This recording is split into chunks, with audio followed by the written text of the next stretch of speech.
JCB দিয়ে কিন্তু নিচের যত নোংরা আবর্জনা বা পাথরপত্রগুলো রয়েছে সেগুলোকে কিন্তু কাঠ রয়েছে সেগুলোকে এখন খালি করার কাজ চলছে, মানে তুলে পরিষ্কার করে দেওয়া হচ্ছে। দেখতে পাচ্ছেন যেগুলো রয়েছে সেগুলো কিন্তু ভিতর দিক দিয়ে কূপের মধ্যে ভরে দেওয়া হচ্ছে। অ্যাকচুয়ালি এটা হচ্ছে কংসাবতী নদী, আর কংসাবতী নদী থেকে এই কুকুরদাকে আসার পর কিন্তু এটা দুর্গাচটি খাল নামে পরিচিত হয়ে গেছে। জাস্ট কিন্তু লাগছে দারুণ এখানের এই ব্রিজটা। আর দেখো টোটাল কিন্তু এই জায়গায় সমস্ত মানুষ যারা যারা আসছে এই জায়গায় দেখার জন্য মোটামুটি খুব সুন্দরভাবে কিন্তু সেজে উঠেছে এখানে জায়গাটা, আর সেটা দেখার জন্যই কিন্তু অনেকে আসছে এই যে জায়গায়। আমি এখন রয়েছি কুকুরদা ব্রিজে।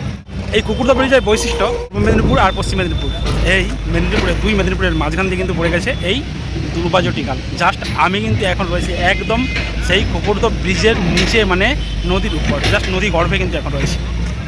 আর এই দুই মেদিনীপুরকে কিন্তু মিলিত করে সেই কুকুরদা নদী, আর এই নদীর উপর এই ব্রিজ যে দেখতে হচ্ছে এই ব্রিজ। এই ব্রিজটার কাজ অনেকদিন থেকে হচ্ছে, অনেক ভিডিওতে তোমার দিকে আমি দেখেছি। আজকে দেখাবো এখানে ব্রিজটা কত সুন্দরভাবে সেজে উঠেছে আর এখন কী কী কাজকর্মগুলো হচ্ছে।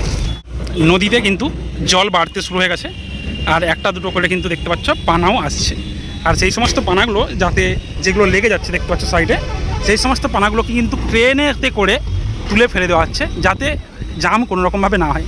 আর আরেকটা জিনিস দেখতে পেলাম, যেটা এই যে দেখতে পাচ্ছ ব্রিজটা, এই ব্রিজের সাইডে কিন্তু খাম্বা দিয়ে দেওয়া হয়েছে, মানে কোনো রকমভাবে যারা গাড়ি চলাচল, অর্থাৎ দু একজন করে মানুষ যাচ্ছে, আমিও আসলাম এই ব্রিজের নিচে, কিন্তু আমিও গাড়ি নিয়ে চলে এসেছি। জাস্ট গাড়িটাকে আমি এখন দাঁড় করে রেখেছি। আর জলের কিন্তু রেস প্রচুর রয়েছে ভাই, চলো তোমাদেরকে আমি জলের রেসটা দেখাচ্ছি। দেখো এদিকে হচ্ছে এই ব্রিজ, আর ব্রিজের পাশেই কিন্তু দেখো ওই দিক থেকে জল ঢুকছে, কিন্তু এই দিক থেকে জলের রেসটা খালি দেখো হু করে কিন্তু জল এখান থেকে বেরোচ্ছে। আর এই কুকুরদা ব্রিজ দিয়ে কিন্তু ব্রিজের তলায় যে পাইপগুলো আছে, এই সমস্ত পাইপগুলো দিয়ে দেখো হু করে কিন্তু জল ভর্তি হয়ে পড়েছে, মানে টোটাল পাইপ ভর্তি হয়ে তার উপর দিয়ে কিন্তু জল পড়ছে। এখন কিন্তু একটু পাইপ খালি নেই, আর জেসিপিতে করে কিন্তু রোডের টোটাল যে নোংরা আবর্জনাগুলো রয়েছে সেগুলো খালি করছে। আর এইগুলো দেখার জন্য দেখো কত মানুষের ভিড়, দেখো আমি বলেছি না, দেখো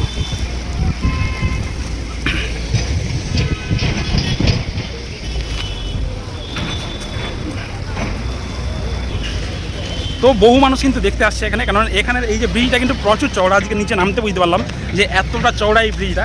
আর এই ব্রিজটা কিন্তু যাই কিছু হোক নাই হোক ভাই, যাই বলো ব্রিজ ভালো হোক খারাপ হোক, কিন্তু এখানের এই ব্রিজটা হয়ে যেতে মানে এই জায়গাটার সৌন্দর্যই কিন্তু চেঞ্জ হয়ে গেছে, টোটালি কিন্তু আলাদা লেভেল লাগছে।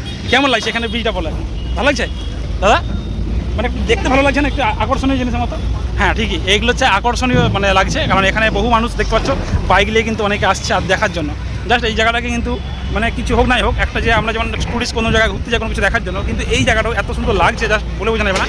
আর নদীর মাঝখানে দাঁড়ানোর মজাটাই আলাদা, যেহেতু নদীর মাঝখানে কিন্তু কেউ দাঁড়াতে পারতো না, সেহেতু কিন্তু নদী যদি জল এখানে ভর্তি হয়ে যায়, এর উপরে যদি পায়ে এক হাঁটু জল থাকে, তারপরেও কিন্তু এখানে দাঁড়িয়ে তোমরা এনজয় করতে পারবে।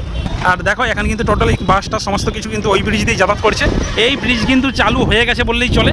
আর এখান দিয়ে কিন্তু সাইডে যে গার্ডগুলো, সেই গার্ডগুলোও কিন্তু দেওয়া হয়ে গেছে। জাস্ট এইদিকে পাথর তো সব কিছু দিয়ে রেডি করে দেওয়া হয়েছে দেখতে পাচ্ছ দু সাইডে। আর কিছুদিন পরেই হয়তো এটা শুরু হয়ে যাবে। তবে কেউ কেউ হেঁটে হেঁটে আসছে, আর কেউ কেউ কিন্তু আবার বাইক নিয়েও আসছে। তো আমিও কিন্তু বাইক নিয়ে এসেছি। আর কুকুরদাতে মানে সত্যি বলতে এই জায়গাটা খুবই ভালো লাগছে, সেই জন্যই কিন্তু বারবার আসি। তো চলো এখানে ভিডিওটাই টাটা।